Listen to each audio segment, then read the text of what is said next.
O Senhor esteja convosco. Ele está no meio de nós. Proclamação do Evangelho de Jesus Cristo, segundo João. Glória a vós, Senhor. Naquele tempo disse Jesus: Eu sou o bom pastor. O bom pastor dá a vida por suas ovelhas. O mercenário, que não é pastor e não é dono das ovelhas, vê o lobo chegar, abandona as ovelhas e foge, e o lobo as ataca e dispersa. Pois ele é apenas um mercenário e não se importa com as ovelhas. Eu sou o bom pastor. Conheço as minhas ovelhas e elas me conhecem, assim como o Pai me conhece e eu conheço o Pai. Eu dou minha vida pelas ovelhas. Tenho ainda outras ovelhas que não são deste redil. Também a elas devo conduzir.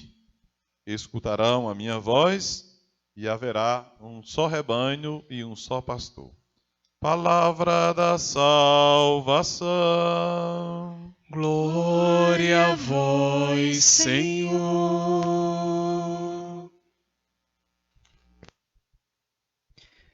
Querido irmão no ministério, Padre Possídio, irmãos e irmãs que nos acompanham pelos meios de comunicação, Rádio Esperança FM de Dr. Severiano, Rural de Mossoró, FM Santa Clara, Minha Vida FM, quem também acompanha pelos meios de comunicação, quem acompanha pela rádio, se tem acesso à internet, esta missa está sendo transmitida pelo Facebook da paróquia de São Sebastião de Encanto e Dr. Severiano. Hoje, para mim, é uma data memorável. Celebro hoje um ano de vida presbiteral. Dia 1º de junho de 2019, abrindo a festa de Santo Antônio, como hoje essa missa também marca a abertura da trezena de Santo Antônio, em Antônio Martins, era ordenado padre para o serviço do povo de Deus. Hoje, a liturgia que nós escutamos não é a liturgia que, se vocês olham a liturgia diária, hoje é Maria, Mãe da Igreja, uma festa que o Papa Francisco pediu e instituiu. Coloquei as leituras apropriadas na dimensão vocacional. E a partir do Evangelho de hoje, de João, aparece a imagem do bom pastor. Como nós olhamos este Evangelho e a figura de pastor, que muitas vezes nós romantizamos. Às vezes até a imagem do pastor é apresentada como alguém que está alisando a ovelha, que está acariciando a ovelha, mas no contexto do Evangelho de João, o pastor é aquele radical, capaz de dar a vida pelas próprias ovelhas, pelo próprio redil.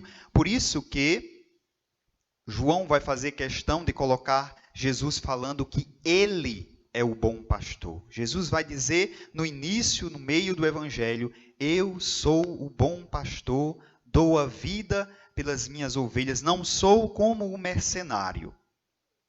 Há uma diferença entre o pastor e o mercenário. Qual é a diferença? O mercenário é aquele que trabalha pelo salário. Se não tem salário, não tem trabalho. E ele segue rigidamente as normas do seu trabalho.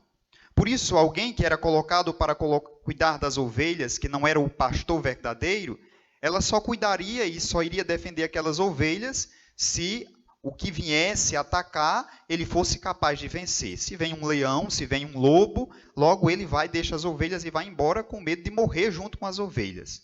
O pastor não. O pastor não tem limites para amar. O pastor está ao lado das ovelhas, como dizemos no ditado popular, para o que der e vier. Está ali para, se preciso for, dar a vida por suas ovelhas. Sempre olhamos o Evangelho do Bom Pastor como a imagem vocacional para o padre. Mas, obviamente, que isso aqui é uma imagem para todo o povo, para todo aquele que se coloca no caminho do discipulado, de se espelhar em Cristo, o bom pastor, e dar a vida por aquilo que nós nos colocamos como servidores. Se eu sou um pai de família, eu devo dar a vida pela minha família, se preciso for. No meu trabalho, na profissão que eu exerço, também não é diferente com o padre. Agora, qual é a nossa atitude? Nós agimos conforme um mercenário ou conforme o pastor? O pastor não trabalha ou não age em vista de um prêmio futuro. Ele trabalha e dá a vida porque sabe que é preciso fazer aquilo. O mercenário não, faz porque sabe que vai ganhar. E aí, infelizmente, nós podemos concluir que muitas de nossas ações, elas são ações à luz do mercenário. Por que é que nós fazemos o bem? Por que é que nós cumprimos os mandamentos? Por que é que nós vamos à missa? Por que é que nós rezamos sempre? A resposta pode ser uniforme. Porque eu quero ir para o céu. Porque eu quero a salvação. Veja que eu faço as coisas, eu ajo porque vou receber algo em troca. E se eu não fizer, não receberei. É a atitude do mercenário. Eu só faço o bem para não ir para o inferno. Essa é a nossa imagem que nós temos das nossas atitudes, das nossas ações, das nossas boas obras. A ação à luz do bom pastor é diferente. Eu não faço o bem porque eu quero ir para o céu. Eu faço o bem porque é para fazer o bem. Eu não amo porque amando vou para o reino dos céus. Não, eu amo porque eu preciso amar, a minha essência é amar. Então, nós não podemos agir em vista de alguma coisa. A minha ação ela deve ser boa, concreta, porque ela precisa ser assim, não porque eu vou receber algo em troca disso. Aqui começamos a entender, de fato, a imagem de Jesus como bom pastor e o convite que nos faz também para sermos como ele, como bom pastor. A primeira leitura da profecia de Jeremias, ouvimos ele dizer, fazer aquela reclamação que é quase comum a todos aqueles que são chamados, que não são preparados, que não têm condição, que não podem. Todo aquele discurso que na Bíblia, como nos dias de hoje, quando chamamos para um serviço, para uma pastoral ou para uma vocação específica, logo se diz, não tenho condição, não sei, não sou capaz, 1 milhão de desculpas. Feliz aquele que escuta as interpelações do Senhor que diz, não tenhas medo, eu falarei por ti. Isso aqui é o mais belo da vocação. Com certeza, Possídio, que já tem 10 anos, ainda não? Quantos anos de padre? Já é 14 anos, menino. 14 anos de padre já sabe muito mais do que eu, que só estou fazendo hoje, não é? Um ano. Não é? Então, nós percebemos isso aqui na prática, de que se fosse por causa de nossas forças humanas, das nossas capacidades humanas, nós não conseguiríamos mesmo, não. Há um diferencial grande entre aqueles que faz conforme pensa e aqueles que faz conforme o Senhor conduz. Por isso, quando nós nos lançamos numa vocação, nós devemos ir confiantes nisso, de que é o Senhor que fala através de nós. E aqui deve ajudar a entender de que os aplausos que às vezes vêm, por causa da homilia do padre, que é bonita, por causa da atitude que o padre fez, que foi uma atitude bonita, corajosa, devemos entender que por trás de tudo isso está a ação do Senhor e não a minha ação. Eu, como nós dizemos em latim, in persona Christi, agimos na pessoa de Cristo. Por isso que na minha ação ele seja glorificado, que na minha palavra ele seja glorificado, que no meu agir ele seja conhecido e queira e seja amado por aqueles que estão sedentos do amor de Deus. Então, a imagem do profeta que ele apresenta hoje deve nos ajudar a compreender isso com muita clareza, de que se Deus nos chama, ele não nos abandona, mas ele nos chama para ser porta-voz do seu amor.